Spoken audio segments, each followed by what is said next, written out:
Hello, my name is Douglas Arner. I'm a professor at the University of Hong Kong, and every month I have an ongoing series called Looking Back, Looking Forward. And in Looking Back, Looking Forward, we look back at major events in the context of finance, technology, and regulation, and we look forward at some of the big issues we think are coming in the context of finance, technology, and regulation.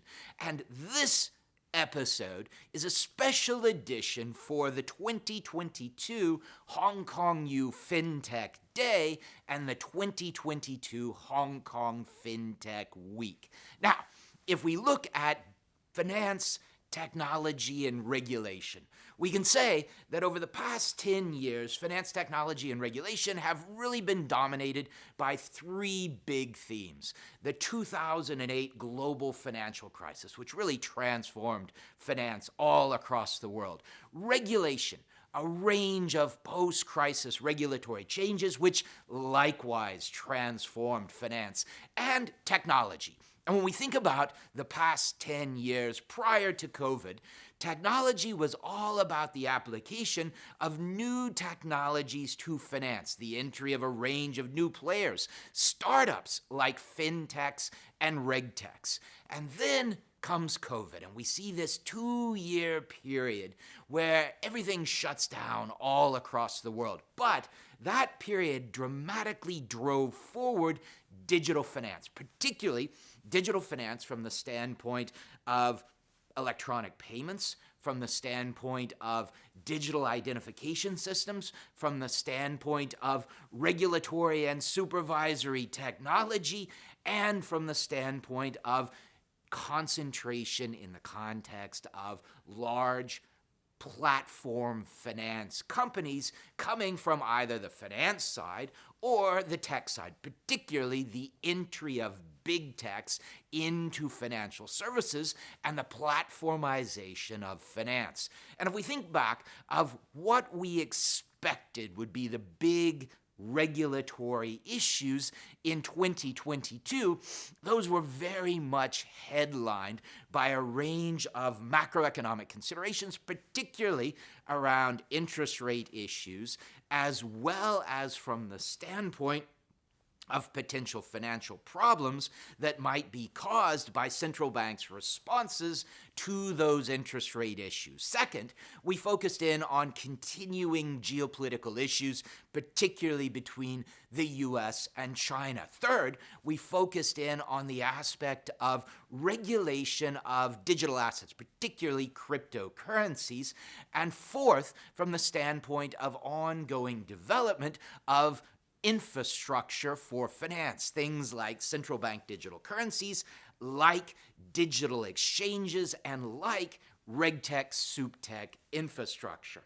Now, if I'm looking forward, what do I think are going to be the big issues, first for the decade and then for the year? And if I think about what I think are going to be the big issues in finance going forward, the first is very much sustainability. I think something that has come out of the COVID pandemic all across the world has been an increasing awareness of sustainability.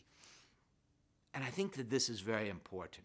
Was reading a book from a friend of mine, Parag Khanna, called Move recently. And in that book, he has a series of graphics where he looks at what our world will look like from the standpoint of human habitability or food production under various scenarios of different temperature increases.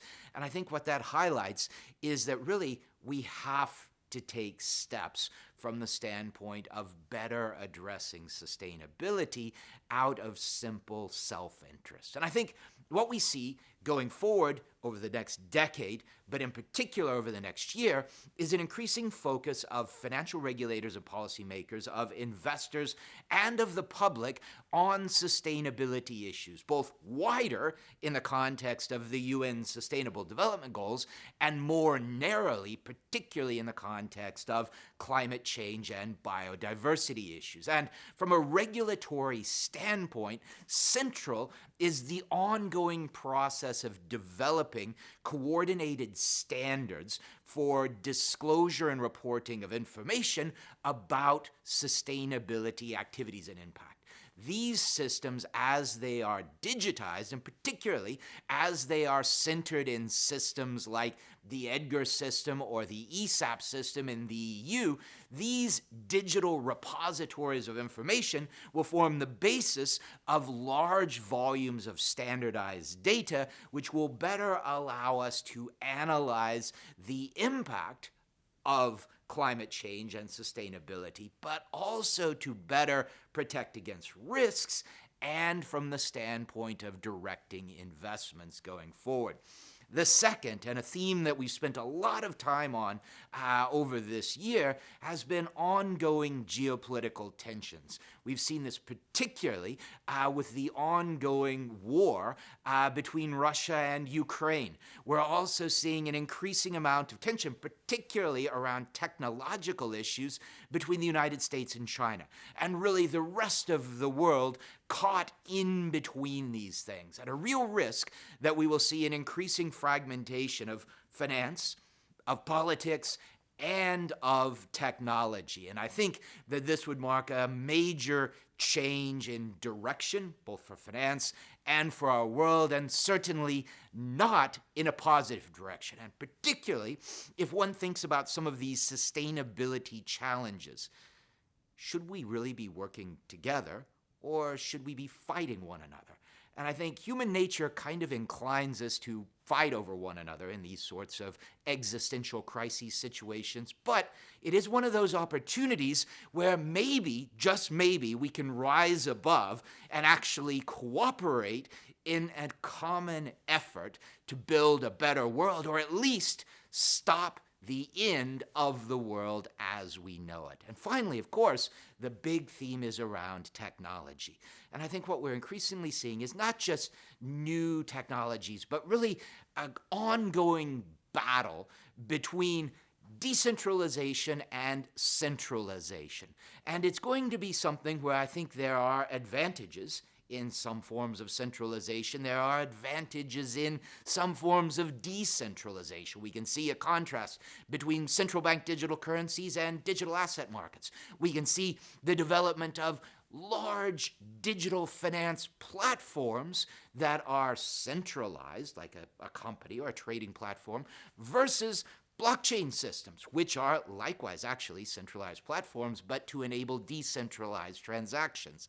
And as I think we go forward, we're going to have to address the meshing of these two. And I think from a technological standpoint, this aspect of maximizing the value of data and finance in pursuit of higher goals is going to be one of our greatest objectives and needs. So, if I'm thinking, what are going to be the big issues for finance technology and regulation in 2023? Crypto regulation. This is clearly coming from international regulators. It is filtering its way down, both in the context of stablecoins as well as in all assets of digital finance. Second, very much around financial infrastructure. Things like central bank digital currencies, things like digital regulatory reporting systems, things like infrastructure like digital identification systems. Third, fragmentation from the standpoint of finance. I see no way around not having an increasing fragmentation of the international monetary system, as we see an increasing number of countries building not only central bank digital currencies, but local currency payment systems. And the likely impact of this is likely to be an increasing fragmentation of the financial system, despite the fact that we have the technology to try to put things together. And I think our final issue for the coming year is really around the new sustainability standards and the hope that there is a lot of commonality in those standards.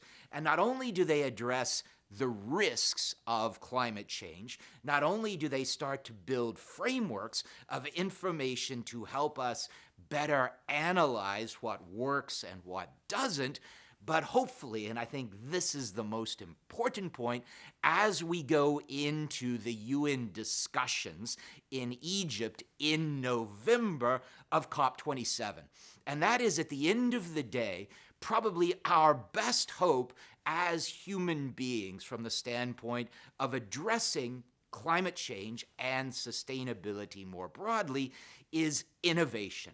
And core to innovation and building new technologies for energy, for storage, for heating, for movement, core to all of these aspects is finance.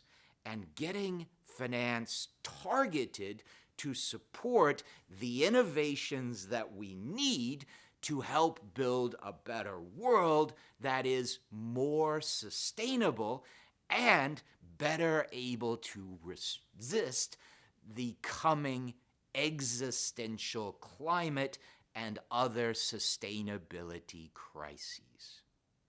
Thank you very much, and very much hope that you enjoy the rest of this year's Hong Kong U FinTech Day and Hong Kong FinTech Week.